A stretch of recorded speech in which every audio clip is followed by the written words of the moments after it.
Ruth അധ്യായം 4. ബോവാസ് നഗരവാതിക്കൽ ചെന്നു. അപ്പോൾ മുൻപ് പറഞ്ഞ ബന്ധു അവിടെ വന്നു. ബോവാസ് അവനോട് പറഞ്ഞു, സ്നേഹിത, ഇവിടെ വന്ന് അല്പനേരം ഇരിക്കൂ. അവൻ അങ്ങനെ ചെയ്തു. നഗരത്തിൽ നിന്ന് ശ്രേഷ്ഠന്മാരായ 10 പേരെ കൂടി ബോവാസ് വിളിച്ചുകൊണ്ടുവന്നു. ഇവിടെ ഇരിക്കുവിനെന്ന് അവരോടും പറഞ്ഞു. അവരും ഇരുന്നു. ബോവാസ് തൻ്റെ ബന്ധുവിനോട് പറഞ്ഞു, മോവാബ് ദേശത്ത് നിന്ന് തിരിച്ചു വന്ന നവോമി നമ്മുടെ ബന്ധുവായ എലിമേലെക്കിൻ്റെ നിലത്തിലൊരു ഭാഗം വിൽക്കാൻ പോകുന്നു. അത് നിന്നെ അറിയിക്കണമെന്ന് ഞാൻ കരുതി. ഇവിടെ ഇരിക്കുന്നവരുടെയും എൻ്റെ ജനത്തിലെ ശ്രേഷ്ഠന്മാരുടെയും സാന്നിധ്യത്തിൽ നീ അത് വാങ്ങുക എന്ന് പറയണമെന്നും ഞാൻ ആഗ്രഹിച്ചു. മനസ്സുണ്ടെങ്കിൽ നീ അത് വീണ്ടെടുക്കുക. താല്പര്യമില്ലെങ്കിൽ എന്നെ അറിയിക്കുക. അത് വീണ്ടെടുക്കാൻ നീയല്ലാതെ മറ്റാരുമില്ല. നീ വീണ്ടെടുക്കുന്നില്ലെങ്കിൽ അത് ചെയ്യേണ്ട അടുത്തയാൾ ഞാനാണ്. അവൻ പറഞ്ഞു, ഞാനത് വീണ്ടെടുക്കാം. അപ്പോൾ ബോവാസ് പറഞ്ഞു, നവോമിയിൽ നിന്ന് വയൽ വാങ്ങുന്ന ദിവസം തന്നെ മരിച്ചവൻ്റെ നാമം അവകാശികളിലൂടെ നിലനിർത്തുന്നതിന് വേണ്ടി അവൻ്റെ വിധവയും മോവാബ്യയുമായ റൂത്തിനെയും കൂടി നീ സ്വീകരിക്കണം. അപ്പോൾ ബന്ധു പറഞ്ഞു, അത് സാധ്യമല്ല. കാരണം അതുവഴി എൻ്റെ അവകാശം നഷ്ടപ്പെടാനിടയാകും. വീണ്ടെടുക്കാനുള്ള അവകാശം നീ തന്നെ ഉപയോഗിച്ചു കൊള്ളുക. എനിക്കത് സാധ്യമല്ല. വീണ്ടെടുപ്പും കൈമാറ്റവും സംബന്ധിച്ച് ഇസ്രായേലിൽ മുൻപ് നിലവിലിരുന്ന നിയമം ഇതാണ്. ഇടപാട് സ്വീകരിക്കുന്നതിന് വേണ്ടി ഒരാൾ തൻ്റെ ചെരുപ്പ് ഊരി മറ്റേയാളെ ഏൽപ്പിക്കും. ഇതായിരുന്നു ഇസ്രായേലിലെ നടപ്പ്. അതനുസരിച്ച് നീ വാങ്ങിക്കൊള്ളുക എന്ന് പറഞ്ഞ് ആ ബന്ധു തൻ്റെ ചെരുപ്പ് ഊരി. അനന്തരം ബോവാസ് ശ്രേഷ്ഠന്മാരോടും മറ്റുള്ളവരോടും പറഞ്ഞു, എലീമേലെക്കിൻ്റേതും മഹലോൻ, കിലിയോൻ എന്നിവരുടെയുമായ എല്ലാം നവോമിയിൽ നിന്ന് ഇന്ന് ഞാൻ വാങ്ങി എന്നതിന് നിങ്ങൾ സാക്ഷികളാണ്. മോവാബെയും മഹലോന്റെ വിധവയുമായ റൂത്തിനെ ഭാര്യയായി ഞാൻ സ്വീകരിക്കുന്നു. മരിച്ചവൻ്റെ നാമം സഹോദരന്മാരുടെ ഇടയിൽ നിന്നും ജന്മദേശത്തു നിന്നും മാഞ്ഞു പോകാതിരിക്കുന്നതിനും അനന്തരാവകാശികളിലൂടെ അത് നിലനിർത്തുന്നതിനും വേണ്ടിയാണ് ഇത്. ഇന്ന് നിങ്ങൾ അതിന് സാക്ഷികളാണ്. അപ്പോൾ ശ്രേഷ്ഠന്മാരും നഗര കവാടത്തിൽ നിന്നിരുന്നവരും പറഞ്ഞു, ഞങ്ങൾ സാക്ഷികളാണ്. കർത്താവ് നിന്റെ ഭവനത്തിലേക്ക് വരുന്ന സ്ത്രീയെ ഇസ്രായേൽ ജനത്തിന് ജന്മം കൊടുത്ത റാഹേൽ, ലയ എന്നിവരെ പോലെ ആക്കട്ടെ. നീ എഫ്രാത്തായിൽ ഐശ്വര്യവാനും ബേത്ലഹേമിൽ പ്രസിദ്ധനുമാകട്ടെ. യൂദായ്ക്ക് താമാറിൽ ജനിച്ച പേരസിൻ്റെ ഭവനം പോലെ ഈ യുവതിയിൽ കർത്താവ് നിനക്ക് തരുന്ന സന്താനങ്ങളിലൂടെ നിന്റെ ഭവനവുമാകട്ടെ. അങ്ങനെ ബോവാസ് റൂത്തിനെ സ്വീകരിച്ചു. അവൾ അവൻ്റെ ഭാര്യയായി. അവൻ അവളെ പ്രാപിച്ചു. കർത്താവിൻ്റെ അനുഗ്രഹത്താൽ അവൾ ഗർഭിണിയായി ഒരു പുത്രനെ പ്രസവിച്ചു. അപ്പോൾ സ്ത്രീകൾ നവോമിയോട് പറഞ്ഞു, നിനക്ക് ഒരു പിന്തുടർച്ചാവകാശിയെ നൽകിയ കർത്താവ് വാഴ്ത്തപ്പെട്ടവനാകട്ടെ. ആ അവകാശി ഇസ്രായേലിൽ പ്രസിദ്ധി ആർജിക്കട്ടെ. അവൻ നിനക്ക് നവജീവൻ പകരും. വാർദ്ധക്യത്തിൽ നിനക്ക് താങ്ങായിരിക്കും. നിന്നെ സ്നേഹിക്കുന്നവളും 7 പുത്രന്മാരെക്കാൾ വിലപ്പെട്ടവളുമായ നിന്റെ മരുമകളാണ് അവനെ പ്രസവിച്ചത്.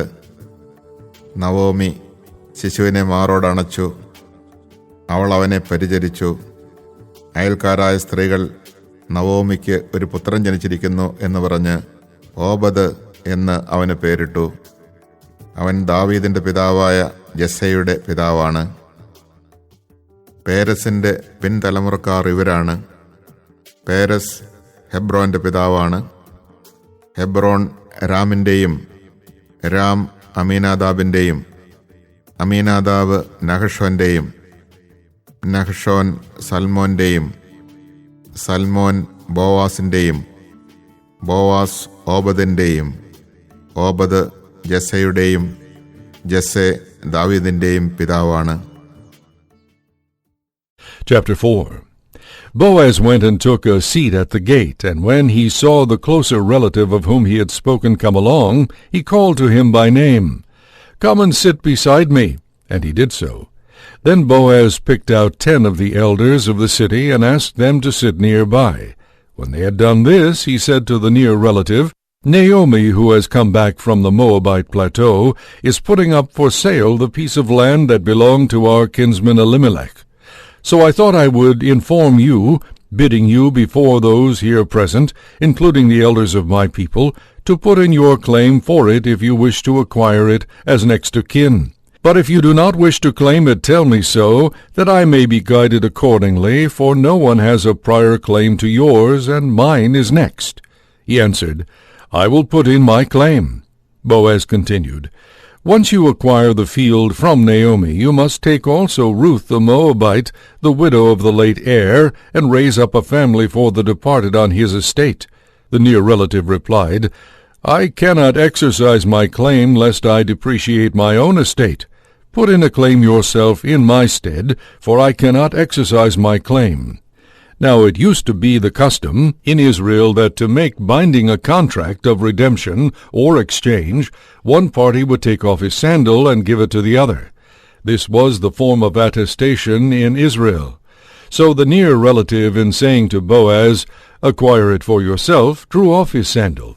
Boaz then said to the elders and to all the people, "You are witnesses today that I have acquired from Naomi all the holdings of Elimelech, Chilion, and Mahlon. I also take Ruth the Moabite, the widow of Mahlon, as my wife, in order to raise up a family for her late husband on his estate, so that the name of the departed may not perish among his kinsmen and fellow citizens. Do you witness this today? I also take Ruth the Moabite, the widow of Mahlon, as my wife, in order to raise up a family for her late husband on his estate, so that the name of the departed may not perish among his kinsmen and fellow citizens. Do you witness this today?"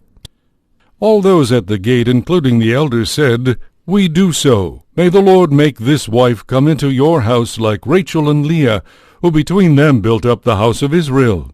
May you do well in Ephrathah, and win fame in Bethlehem. With the offspring the Lord will give you from this girl, may your house become like the house of Perez, whom Tamar bore to Judah." Boaz took Ruth. When they came together as man and wife, the Lord enabled her to conceive, and she bore a son. Then the women said to Naomi, "Blessed is the Lord, who has not failed to provide you today with an heir. May he become famous in Israel. He will be your comfort and the support of your old age, for his mother is the daughter-in-law who loves you. She is worth more to you than 7 sons."